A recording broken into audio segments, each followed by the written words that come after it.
Bismillahirrahmanirrahim. Dear viewers, Assalamu alaikum. I'm your host Faisal Raza Khan and you are watching Foresight. Viewers, Pakistan is implementing International Monetary Fund standby arrangement in letter and spirit, just to not only to complete this important cycle till April, but also to attain maximum economic stability. In the same connection, IMF's second review mission is going to visit Pakistan soon after the general elections, and particularly to have second review and subsequently, with the board's approval, the second tranche of 1.1 billion US dollars for Pakistan by March or early April. Despite of promising economic indicators, Pakistan's long-term economic outlook still remains challenging. It direly needs political stability soon after the elections particularly, and of course the urgent reforms which are needed at different junctures, and not only that but also the strict implementation of all policy measures. To discuss all this important topic, we have in our studios Dr. Usman Chauhan. He is the senior economist. Most welcome to you, Dr. Usman. Thank you. And we have online joining us Brigadier Retired Hamid Rashid Malik. He is the senior analyst. Most welcome to you, sir, as well. Dr. Usman, I have first question related to the second review mission that is going to pay visit after the general elections. What's going to be more crucial in this second IMF review for Pakistan? Thank you for the question. There are several things that the IMF is going to look at. It is first going to look at how the deficits are proceeding, the fiscal deficit and the current account deficit. It is going to look at our monetary policy. It is also going to look at our foreign exchange reserves. It is going to look at our energy circular debt and other repayment issues. And therefore, it will surmise that if Pakistan has conferred and worked alongside what was stipulated in the standby agreement, and therefore then continue with the tranches as part of this emergency program. So what are the prospects of IMF's board to give approval of this second review and subsequently to have the last tranche for Pakistan?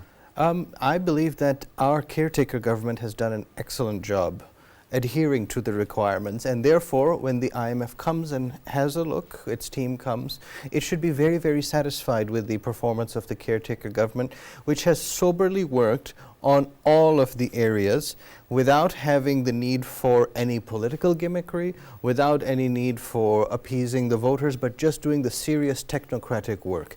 The credit goes to all of the ministries, including the Ministry of Finance, of Aviation, privatization, our foreign ministry. So many things have been so well handled that I think there's very much room for the IMF to be appreciative of the work done thus far. Your point well taken. Brigadier Retired Hamid, when we are talking about this important IMF second review, political parties are stressing upon that this review must have to be held within the time frame of the caretaker government rather than during or after the formation of the new government. How do you see it? What's your take on this? I think it is very logical and practical also, because if the elections are held in February and then the forming of the new government will be in transition, and as we have seen the steps, and if we see the empirical data, that our trade deficit has reduced from 17 billion US dollars to 11 billion US dollars, that is from July till December 23. And I think apart from that, external financing facility which we got from Saudi Arabia, from China and from UAE gave our as far as external financing is concerned, has been very welcoming, and it gave boost to our foreign reserves. And apart from that, what we see that we have been able to strengthen our Pak rupee so that there was no pressure on that. And apart from that, now we have going to the second part of the CPEC. So in that overall broader context, what we see that the IMF second review and the final tranche which Pakistan is about to receive will be very important. And from that point of view, I think caretaker government has done a tremendous job, and all the successes of the first review it all attributes to the efforts made by SIFC. Politico-military leadership has been very pragmatic, very practical, and achieving all those, I think, benchmarks which were required by the IMF and which were also required by the revival of our economy. So in that overall context, I think as well as the political parties of Pakistan, if they are demanding that the second review should be held during the caretaker government, it is very practical and logical. Okay, you are well elaborated, Dr. Usman. When we are talking about the next government, do you think that for the next political government, how crucial it would be to have a next medium-term or long-term IMF plan? Because you know that it is going to be inevitable when you are going through the economic indicators and you need much economic stability. Absolutely right. So for the government that will come into power, it will be very, very important that they maintain a close liaison with the IMF and continue on the path towards fiscal normalization.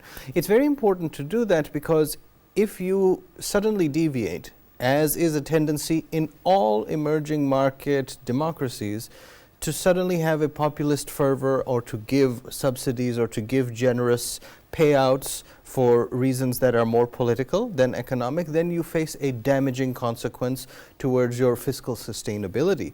Therefore, I think that as the current caretaker finance minister has correctly said, a future program is required. And the conditions of the future IMF programs will likely be much more lenient because the tough pain of reform has already been taken. Already been done. Thank you very much for your views. Brigadier Retired Hamid, when we are talking about this particular foreign debt to Pakistan, because we have to pay at least more than $24 billion this year in 2024. So, and at least $13 billion of rollovers. So recently, Government of Pakistan requested China to roll over at least $2 billion. Do you think that it is going to be happen soon as done by United Arab Emirates? Surely, China is our ironclad friend. And in times of need, China has been always forthcoming in helping Pakistan. And in the past also, when there were rumors of default, China stood by us and provided us the required financial reserves so that we can look after our economy and we can also go for the revival of our economy. And when we see the trade also, that our trade with China has seen 66% increase in the last 3 months, and now it stands about $1.5 billion US. So I think China will be more than happy in rolling over that loan so that Pakistan get that breathing space, so that its economy also get that space that Pakistan politico-military leadership under the ISFC are able to generate foreign direct investment in Pakistan. And in that also what we see that the target set to $70 billion US is achievable because Pakistan has also identified the areas and avenues like agriculture, IT, mining. These are those areas which have a lot of scope for foreign direct investment. And I think China, apart from rolling the loan, will be one of the major partners of Pakistan in developing these sectors. Your point well taken. Dr. Usman, when we are talking about reforms, recently National Economic Council has decided that no more federal project financing particularly for those projects who are in provinces. And this public sector development program sees lots of cuts, that is consolidated development projects program, by 10% at least, and 76 projects worth 120 billion rupees transferred to provinces for financing. So how do you see this aspect? Because on one hand, this is the IMF reform agenda. Second is that you have financing available at the federal level. And how provinces are going to accumulate that financing for those projects? This is a very tricky question and a very important one. It is tricky because since the 18th Amendment, the devolution of fiscal responsibility and resources has been very uneven. It has been unfavorable towards the federation, towards the center. And the provinces have gone about with insufficient accountability and insufficient consideration for the overall federation, doing projects that have run amok. So I am not in favor of these provinces and their budgets being so poorly managed. I actually believe in a strong center, in terms of fiscally strong center, that can then have a redistributive effect and a proper national interest context in its federalism. This reform therefore falls into that. I don't think that without the current economic distress that the federation's finances face in terms of deficits, it would have been possible to take this decision because our provinces tend to be very large. And even by global standards, for example, our largest province, Punjab, would equate to the 10th largest country in the world by population. So because they're so large and because their finances are concentrated very much in their capitals, that you don't see a larger distributional effect of good projects into the rural areas of each province. Therefore, I think the center is a better manager than the provinces for this, and particularly the bureaucracy at the center is more competent in my judgment, and it is better for the overall picture than provincial.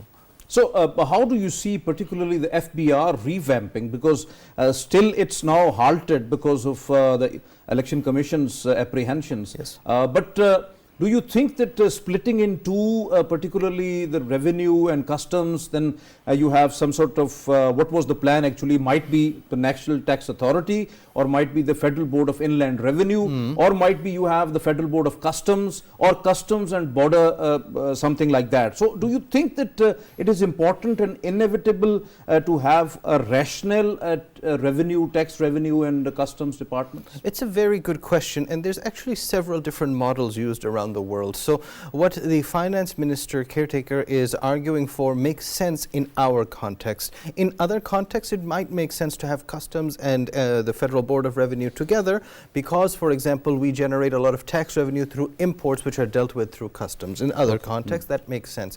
But here, you should have greater clarity on the enforcement and the oversight, and that is done better through splitting the two into two agencies. Now, having too many bureaucratic institutions looking over overlapping jurisdictions is often a complicated problem.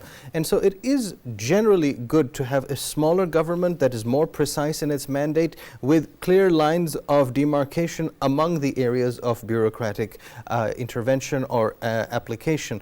However, here I think it is sensible to have it split into two for the purposes of having the inland aspect of it and then having the outbound and inbound through customs. It makes better sense this way. So FBR is also evolving a simplified tax regime for traders, for retailers and the concerned persons. So do you think that such measures are going to reduce some sort of size of informal economy and also improve the tax base, curtail the smuggling or something like that? Absolutely. And you know, out of the principles, the global principles, let's call them the OECD, so developed country principles of good taxation, simplicity is one of the 6. The others include efficiency, fairness, neutrality, etc.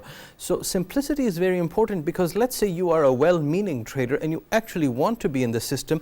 It is such a nuisance to deal with taxation as a retailer, but even as an individual, let alone corporations, that it's simply too hard and you have to have tax departments or accountants or lawyers to deal with it. This is not an efficient way to do things. Having a simplified filing process, streamlined, with fewer brackets that cover more area and don't do excess usurious interactions with the stakeholders, that is what we require. So simplicity, both in the personal income tax, sales tax, as well as in corporate things, is very necessary to streamline it. So what about the State Bank's recent announcement of or implementation of FX matching for forex trading, forex market? So do you think it is going to regulate the forex market and create some sort of balance of the local currency with the other currencies, particularly dollar? This is a very good question, and yes, the answer is it absolutely will. So The forex matching system that they have creates a kind of appropriate blindness, which is to say that the bids and asks, you don't know who's making them, so there's less room for manipulation. And this is the system that banks actually use already amongst themselves for their FX trading. Now, having a streamlined, centralized version of that is very important. It is a best practice done everywhere else. And the thing is, it is done as part of a larger FX market reform, because previously the SBP made it necessary for the banks to become bigger players rather than these small-time people who had done a tremendously negative impact on the rupee. And you see, since crackdowns occurred on them, you see that the rupee is doing just fine. This is because small players can have far more privatized interests rather than the public interest in mind. So having this FX bidding software to do that anonymized trading is part of the efficiency paired with the fairness and the oversight. Definitely, it is bringing all the stakeholders together at one platform, which is going to be beneficial for the Forex as well. So, Brigadier Retired Hamid, when we are talking about the pension reforms, it was introduced, but those were opposed, and rather establishment division given another, you can say, proposes increase in the retirement age to 62. Do you think that it is going to curtail some of the expenditures? I think we must first understand that the government is trying to reduce the government spending, and especially also the non-development spending by the government. And as you already alluded to, that the government has tried that the major share of the PSDP should be made by the provinces. And similarly here also, that a large chunk of our money is given to the government officials, either in case of their pays or in case of their pensions. So the pension reforms, I think, is the need of the hour.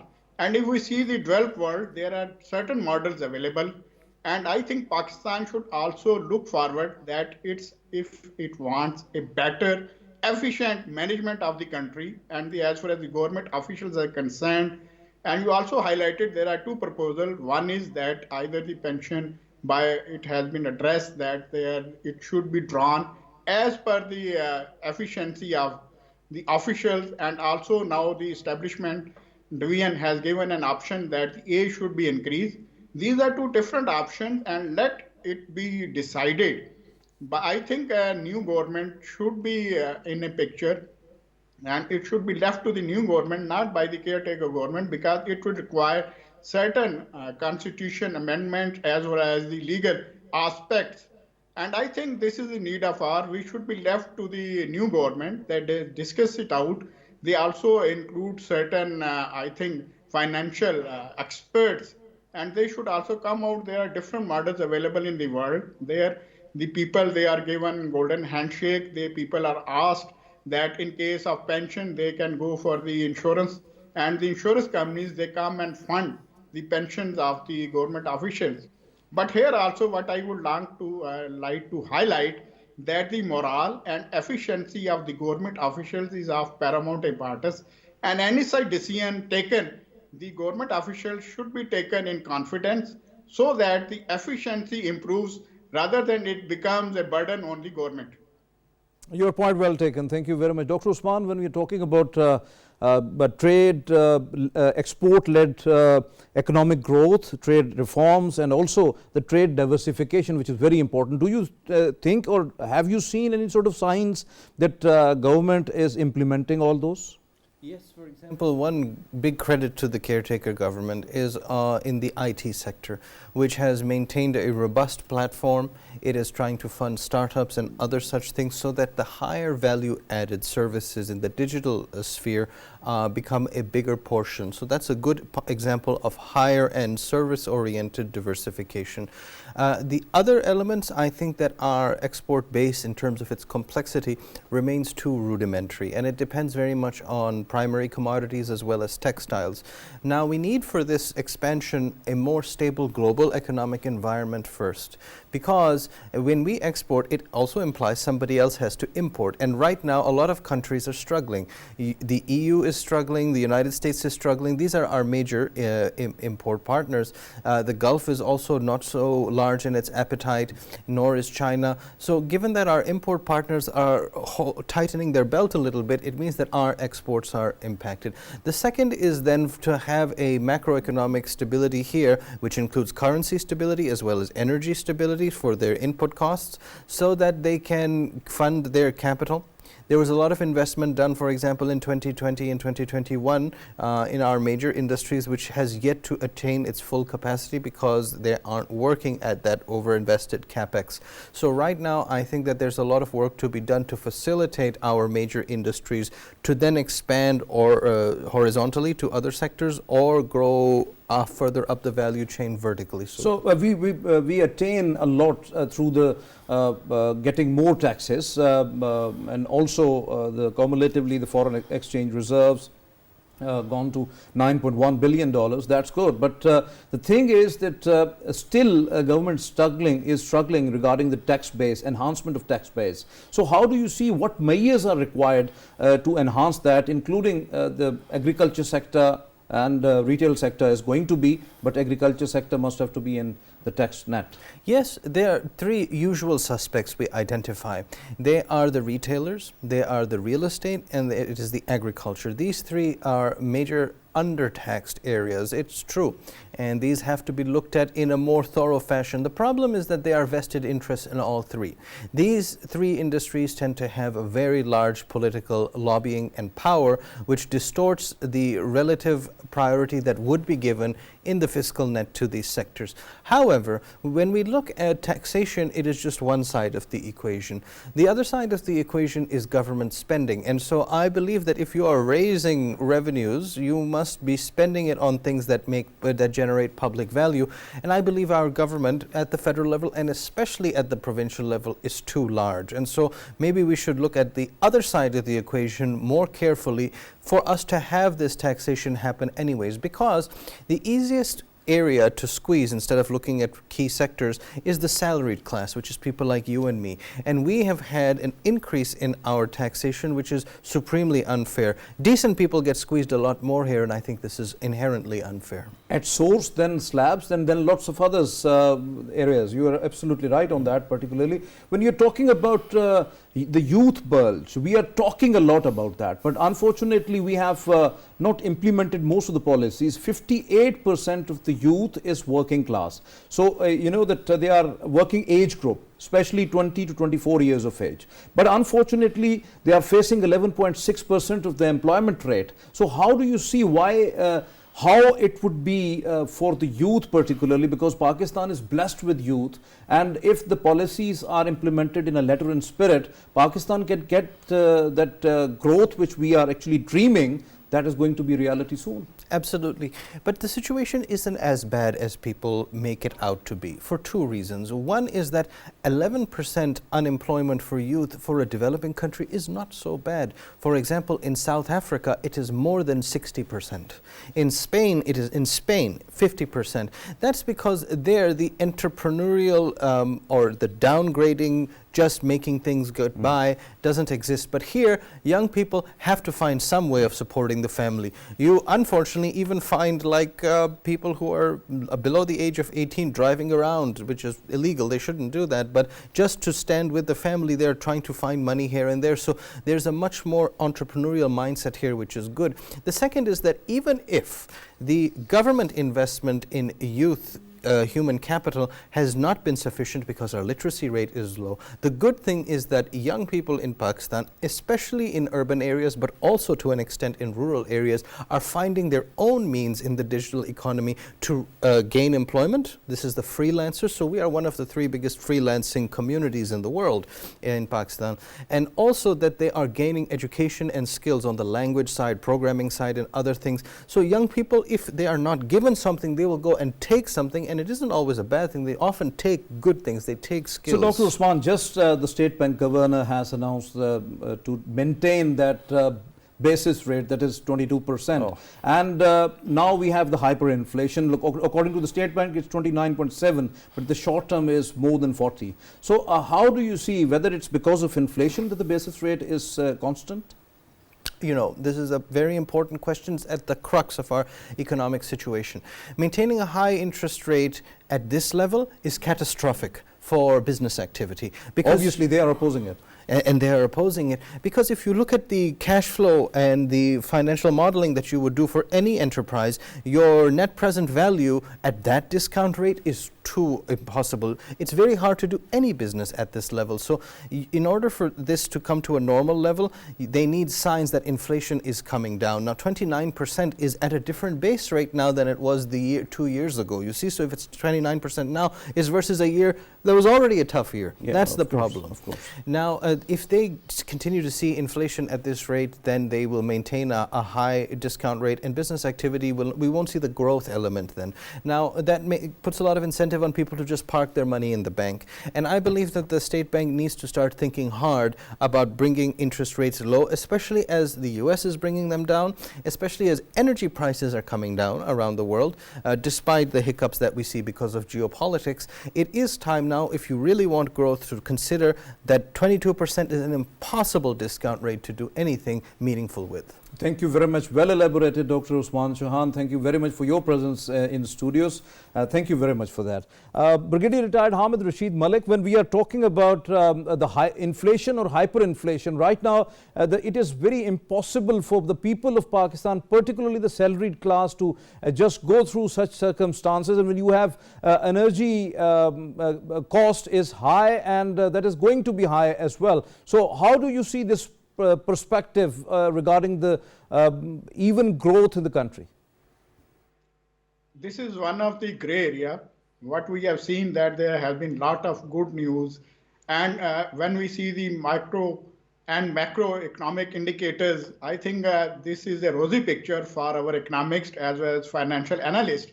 But from a common man, I think most crushing thing is the inflation and skyrocketing prices of the food items as well as energy is concerned, the prices of electricity, prices of gas. And I think for a common man, if we want that there should be a business and investment friendly culture in the country, which is also going to give boost to the jobs, inflation rate as well as the interest rate needs to come down. Because in any case, any, I think, industry or any investment in Pakistan is not feasible with this high interest rate of 22%. Because as per the analysis, as per the research, the profit margin for any industry ranges from 25 to 30%. So in that case, if the interest rate is about 22%, who's going to take the risk for having a in Pakistan and have that risk for only 8% profit margin which is left to him. So I think in that overall scenario, Pakistan needs to address this issue and bring down the interest rate to, I think, a single digit, which I think will be a difficult task as far as the new government is concerned. But at least we should strive hard. Brigadier Hamid, your point well taken. We welcome Dr. Hassan Daud Bhatt into our show. Most welcome to you, sir. He is the energy investment expert. So, Dr. Hassan, when we are talking about this hyperinflation, one of the factor is the expensive electricity and the gradual end of subsidies. So, now the political parties are promising 200, 300 megawatts of free electricity to the people, along with that some sort of free tube wells and all that. So how do you see, would it be possible in the IMF program? Thank you very much. I think I've always been advocating the fact that political parties and their leadership, although they should be pragmatic, but when they give their policies and manifesto, they have to be realistic also. And there's a very thin line between being pragmatic and being realistic. And sometimes in our political economy, we keep flirting with that. And I think at this point, when our country is under enormous challenges, both economically, financial challenges, climate change challenges, geopolitical challenges, our manifestos and our promises to the people should have to be realistic, and whatever we promise, we need to deliver. So they should be short-term promises, mid-term promises and long-term promises, and based on that, perhaps they should set their deliverables for each period that they decide. So, do you think that for the next government it is possible to have electricity prices cut down, because IMF is stressing hard on removing all sorts of subsidies and collecting as much as you can from the consumers or the customers that who are utilizing electricity and gas and all that, so that you don't have that circular debt accumulation? You see, IMF does not have to tell us what our problems are. We already know what our problems are, and those systemic problems have now become existential problems. Our entire economy is under stress just because of this capacity issue charges, obviously, because yes, of charges related to energy. And what are the solutions? We all know the solutions also. We have given our indicative policies also. We have given our projections also, what sort of transition we are going to make from the existing fossil fuel to perhaps more renewable and indigenous sources of energy, what sort of transformation we need for transitioning between the government's role to a private sector support role. Obviously. And at this point, the government role in the energy sector is much more than what is required, and that is the biggest stumbling block. And I think for future projects to happen, even if the government wants to take one step after another, maybe in an incremental approach, they should first look at perhaps doing public-private partnership, and then perhaps passing on this role directly to the private sector. So, for me now, I do not think that the new incumbent government, whichever comes and takes over in the current economic challenges, will be in a position to give more subsidies. And already we all know, not just IMF telling us, we all know that we need to reduce our subsidy, we need to improve our energy management, we need to work on the financial aspect of our energy also. And when we talk of investment, and since you spoke about investment also, when we make promises to the investors who come and invest in the energy sector, we should also be very careful about what sort of promises we are making, especially in repatriation case, especially in terms of capacity charges. And I know and I understand when all this was happening, perhaps earlier when we were under a lot of security related issues, and for attracting investment you had to create that pull factor. So, Dr. Mohsin, you have a very close look at what is happening inside the country regarding economics, particularly the energy sector and the foreign direct investment, because SIFC is working efficiently on that aspect. So, how do you see whether we have the independent power producers once, and 40 years we have not reviewed those agreements, and those we have to pay, either we are getting their services or not. So, number one, whether we have to go for review as well on those agreements, number one. And second is that, what about alternative energy and the hydro source of energies, bringing more foreign direct investment into the energy sector? How do you see it? You know, we live in a community of nations, and every country looks at what are the challenges are and what are the roles, and perhaps we have lessons from World Economic Forums. We talk about best case studies. We have some directions coming out of COP28.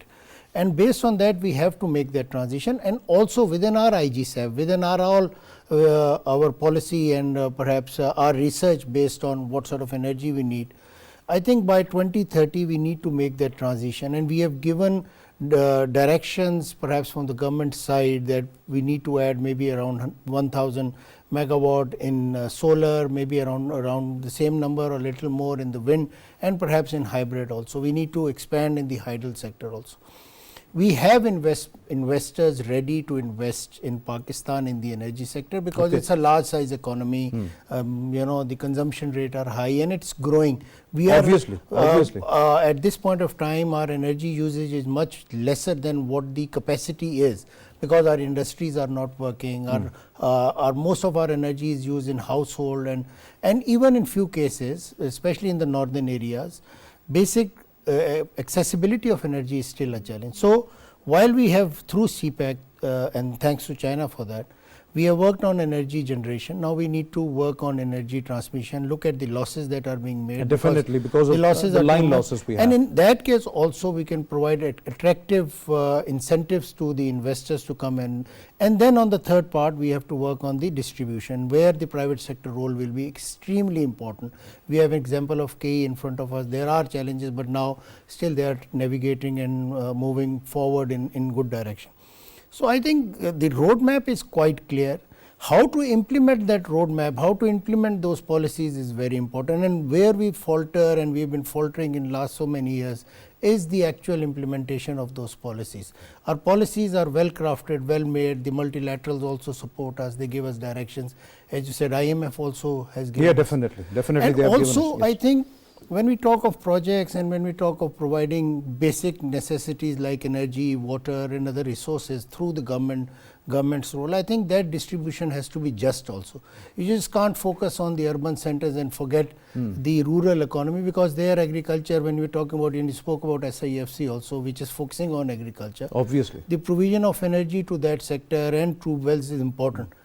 Lastly, I would say, when you speak of these challenges, I think we also can learn from our neighbors also, where like in China, like in Vietnam, they are promoting agriculture sector and those sectors like export-led sector, where they can provide these subsidies, but in return that subsidies, that incentives have to be performance based. Obviously. It cannot be one size fit all sort of incentives you give away and people take benefit. After a certain time they say we cannot deliver. It has to be performance based. You give them incentives for 1 year, after 1 year you look at their performance. If it is worth it, give them more incentives so they can contribute to the economy.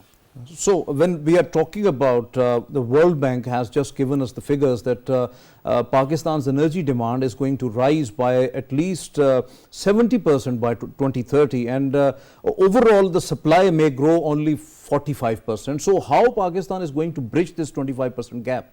I think overall on the energy side, our generative capacity is fair, but we have to look at what sort of industrial policy we bring. We do not have an industrial policy now. So, if we bring in an industrial policy, we set up our SEZs, then the energy demand will grow, and perhaps then we would need to work on more investment and attract more investment coming in the sector. But in that case also, now that we know that there might be, because our population is growing anyways, and also there is large area in the north and even in Balochistan where access to energy is still an issue. So, for that to happen, I think the government needs to work with all the stakeholders, including SIFC, which is now the supra body for investment related activities. They need to set up a roadmap, as I said earlier, and in that roadmap look at what sort of energy projects we need. Solar is there, and in the last 10 years the cost of building solar projects has gone down significantly, again thanks to China. But now we have to look at how many hydel projects we need. Do we have the financial capacity to undertake more? Because there already we have Moman, Dasu, Suki Kenari, Obviously, yes, Azad Patan is waiting. So, there is a long list of projects we are available. So, and also when we give these political slogans around transitioning, energy transition and all, I think there again we have to be very realistic, because there is always a cost of transition that you Obviously. and who will bear that cost? We have to look at those numbers, do math around that, and perhaps look at how we develop, because we cannot stay like this. So, one last question, and that is related to the accumulative circular debt, trillions of rupees every month, and we have to pay back. Then how? So, how to resolve this circular debt issue, number one. And the second is, you were talking about the transition to the alternative energy or the renewable energy. So, no doubt that there is a cost for that. So, whether we are serious in that approach, that we just go away from these fossil fuels or furnace oil and go towards the green energy? You know, you just can't make the change overnight. There has to be a process to move towards any change that you want, even political change perhaps. And for that transition, you need to be realistic, as we both have actually highlighted.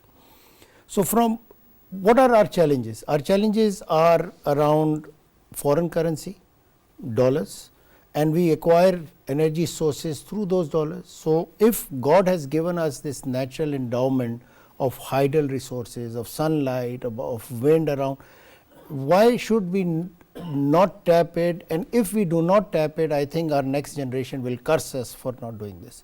So, political parties, when they set their agendas, when we have election, when we look at development, and energy sector is one sector where investment, as I said, is ready to come to us. We need to work on creating an enabling environment, and the speaker before me spoke about that enabling environment. SIFC cannot move from each province attracting investment. Investment attraction will come through, and these private sector businesses and their leaders, CEOs, have to act like ambassadors to attract investment, and this has to be a collective approach. The role of parliament, the role of legislation will be extremely important to make this transition, because fossil fuel or LNG or any acquired resources of energy will not solve our problem, will accumulate more problems and debt. And how to resolve that circular debt issue? I think we need to sit with IPP, because these guys are, most of them are Pakistanis, they understand our, we need to create a win-win outcome for this. One party winning will not resolve this problem, because nobody will agree. So in a negotiation, the best part is to create that win-win scenario, where they also get the right kind of benefits and the government in long term benefits from that, and more importantly the people, because if you keep passing the burden on common people, at one time their household will collapse because of this economic burden. So there has to be a realistic addition, because we have to, and also the government and the writ of the government will be very important in terms of collecting tariffs from people, because you just can't say that we need energy and do not pay the bills at the end of the month. So largely the government has to create that rate. SIFC has to play their role in helping the government create that role, and the political economy jargon that we need more people to vote for us should not be an agenda this time, because our challenges are much more than winning a post or a seat in parliament. Thank you very much, Dr. Hassan Dawood Bhatt, for being with us here in the studios. Thank you very much for your time, well elaborated. Viewers, as we have listened to our panelists, and particularly Dr. Hassan, that we have to negotiate with the independent power producers, we have to sit together and create an enabling environment for Pakistanis, for whole of the nation. Along with that, we have to adhere all those reforms and implement them strictly to be at the path of economic stability. That is required for Pakistan, and this is very important. Coming elections are very crucial in that sense. Soon after that, there would be a new government, and we hope so that the second tranche, second review of IMF would be there, and the last and the third tranche of IMF would also be available for Pakistan. This is all for today's Foresight. It's time to sign off. Allah Hafiz.